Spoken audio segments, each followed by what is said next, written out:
Not take my dog for a walk? That's crazy. Not really. We're going to talk about 5 reasons why it's not a good idea to take your dog for a neighborhood walk.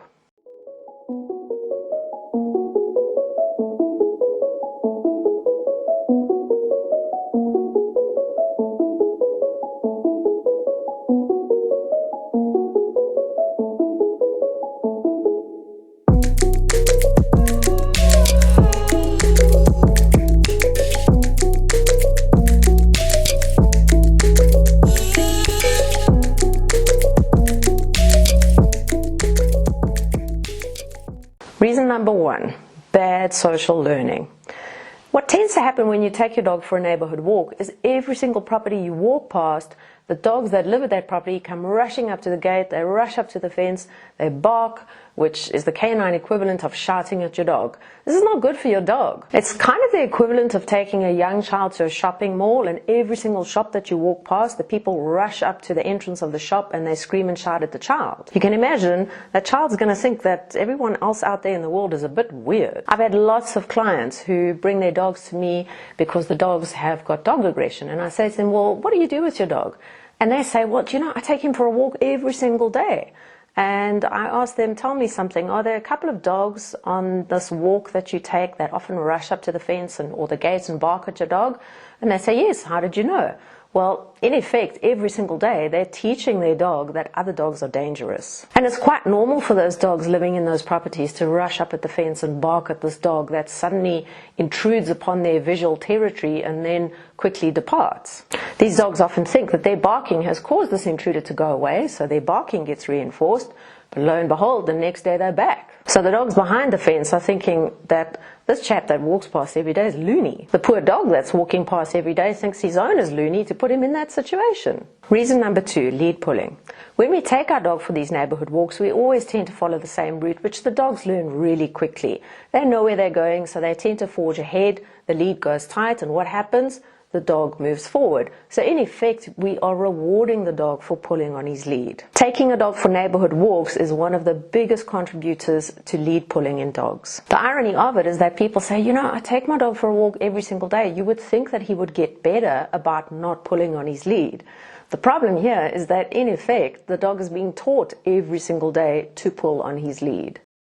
This dog seems to be enjoying its walk, but I don't think the owner is. Look how tight that lead is. If you really know what your dog's backside looks like after a walk and your arms outstretched the whole time, your dog is pulling on the lead. Neighborhood walks are too patterned. The dogs know where they're going, they take the lead, and they just really cement those bad habits. Reason number 3, it's not actually fun for the dog. Us human beings tend to think about these walks in terms of a distance goal.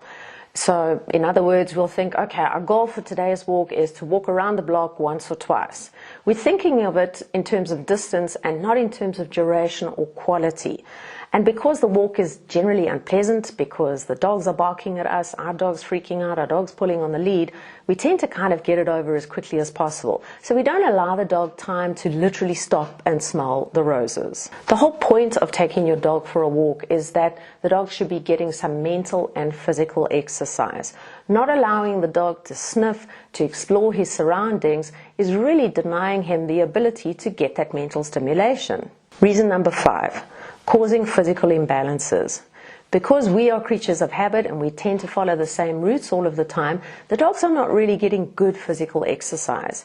If there are any imbalances in the dog, they're pretty much just rehashing those imbalances every time we take them for that same walk. A much better idea for a dog in terms of physical exercise is to give them a walk where there's going to be random changes of direction, so the dog is not patterned into exactly the same physical movements every single time. Reason number 5, it teaches your dog to run out of the gate.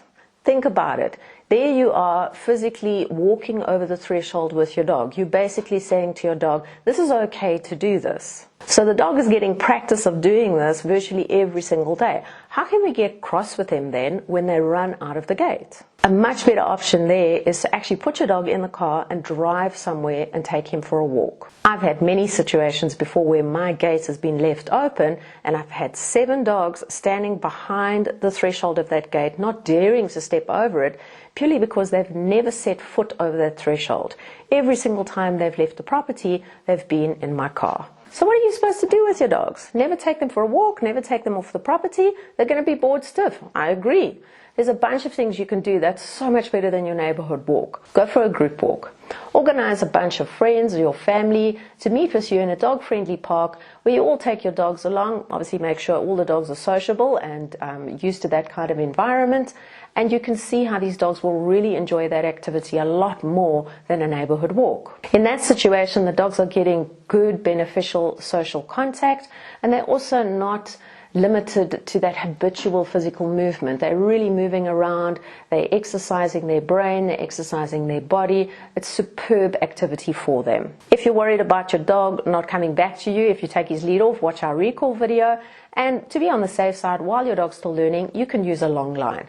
Just be sure not to let the dog get into a situation where he's about to hit the end of that long line, because that can hurt him and it can hurt you. Enroll in some training classes. Most towns and cities have got tons of dog training options for you. It doesn't always have to be some kind of formal obedience. It's lovely to see tricks classes and sort of parkour classes and all kinds of weird and wonderful things taking off nowadays.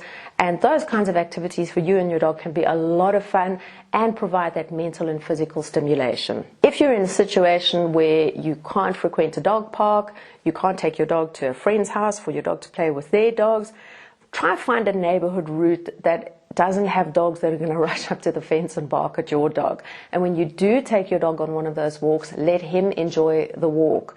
Don't be so hung up on the distance that you cover. Let him just enjoy the experience. Brain games, don't forget about those. There's a ton of different ones that you can do with your dog that really do exercise their brain and their body beautifully.